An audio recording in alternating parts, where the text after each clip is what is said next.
a little red-breasted nuthatch feeding on my upside-down suet feeder. It took a while for birds to find it, but once they did,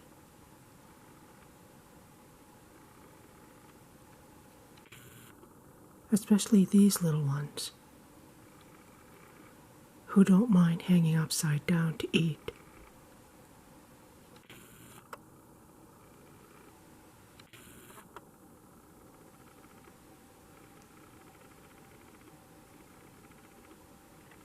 The red-breasted nuthatch is a little smaller than its cousin,